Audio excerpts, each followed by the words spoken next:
जिस air India पर इस वक्त लोगों का गुस्सा फूट रहा है वो जायज है।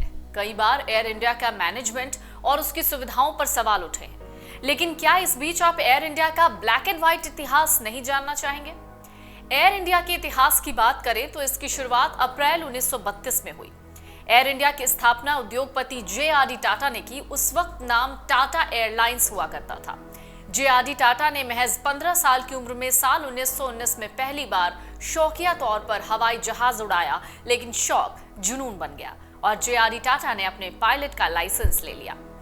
एयरलाइंस की पहली व्यावसायिक उड़ान 15 अक्टूबर को भरी गई थी। तब सिर्फ सिंगल इंजन वाला हैवीलैंड पसमोथ हवाई जहाज था, जो अहमदाबाद कराची के रास्ते मुंबई गया।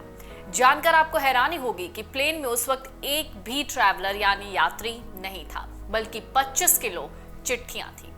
चिट्ठियों को लंदन से इंपीरियल एयरवेज से कराची लाया गया था। इंपीरियल एयरवेज ब्रिटेन का राजसी विमान वाहक था।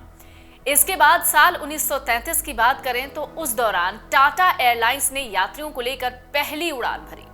टाटा ने 2 लाख रुपए की लागत से कंपनी स्थापित की थी और 155 यात्रियों और करीब 11 टन चिट्ठियां भी ढोई।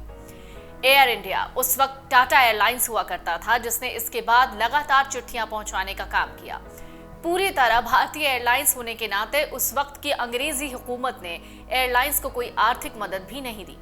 एयरलाइंस से चिट्ठियां ले जाने के लिए टाटा को हर चिट्ठी पर सिर्फ 4 आने मिलते थे। टाटा एयरलाइंस के लिए मुंबई के जुहू में ऑफिस बनाया गया, लेकिन यह ऑफिस मिट्टी के मकान में था। प्लेन को उड़ाने के लिए रनवे का इस्तेमाल पास के ही एक मैदान में होता था। दूसरे विश्व युद्ध के बाद इंडिया से सामान्य फ्लाइट्स शुरू की गई और तब इसका नाम एयर इंडिया रखा गया।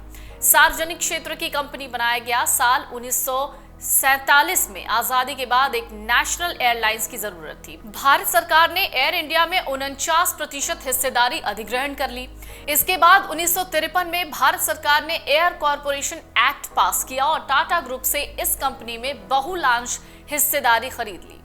इस तरह एयर इंडिया पूरी तरीके से एक सरकारी कंपनी बन गई। इसी साल भारत सरकार ने एयर कॉरपोरेशन एक्ट को पास किया। इसके साथ ही टाटा सन्स की एयरलाइंस पर भारत सरकार को मालिकाना हक मिल गया। कंपनी का नाम बदलकर एयर इंडिया इंटरनेशनल किया गया।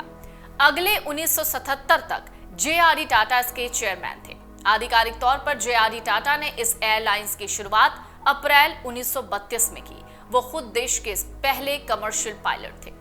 उन्हें 1929 में बतौर पायलट लाइसेंस मिला। 1932 में विमान कंपनी का नाम टाटा एयर सर्विसेज हुआ करता था। तब इसके विमान कराची से मुंबई के लिए उड़ान भरते थे। शुरुआती दौर में टाटा और उनके दोस्त नेविल विंसेंट विमान से उड़ान भरते थे। बाद में इसे पैसेंजर्स के लिए शुरू किया गया। 1953 में बड़ा बदलाव करते हुए एयर ट्रैफिक कॉरपोरेशन बनाया गया, जिसके जरिए भारत सरकार ने एयर इंडिया के ज्यादातर शेयर खरीद लिए और सरकार का मालिकाना हक बढ़ा। इस एयरलाइन का राष्ट्रीयकरण करने के बाद ये 2 हिस्सों में बटी। पहली थी एयर इंडिया, जिसे विदेश उड़ान की जिम्मेदारी दी गई। दूसरी थी इंडियन एयरलाइंस, डोमेस्टिक उड़ान का जिम्मा इसके पास था। धीरे धीरे देश में प्राइवेट एयरलाइंस की एंट्री होने लगी। 90 के दशक में इनकी संख्या तेजी से बढ़ी। प्राइवेट एयरलाइंस की संख्या बढ़ने से कंपटीशन का मार्केट बढ़ा और अपने गलत फैसलों के कारण एयर इंडिया पिछड़ती चली गई। नतीजा कई सालों तक घाटे में रही। हालात में सुधार न होने पर आखिरकार सरकार ने इसे बेचने का फैसला किया। कई कंपनियों ने बोली लगाई, लेकिन इसे टाटा टेक ओवर करने में कामयाब रही। वापस ये एयरलाइन उसी ग्रुप के पास पहुंच गई जिसने इसकी नींव डाली। उस मौके पर टाटा ग्रुप के चेयरमैन रतन टाटा ने इसे पारिवारिक विरासत की वापसी बताया। कहा था, अगर इस ऐतिहासिक मौके पर जे.आर.डी. टाटा होते तो बहुत खुश होते। वो नहीं चाहते थे कि जे.आर.डी. टाटा एयर इंडिया का राष्ट्रीयकरण हो।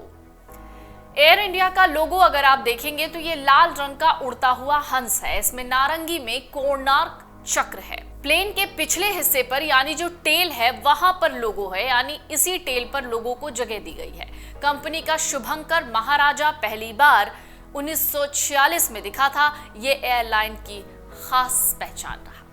अगर आप ये वीडियो YouTube पर देख रहे हैं तो हमारे चैनल को सब्सक्राइब करें और बेल आइकन को दबाना ना भूलें। अगर आप Facebook पर ये वीडियो देख रहे हैं तो हमारे पेज को लाइक करें।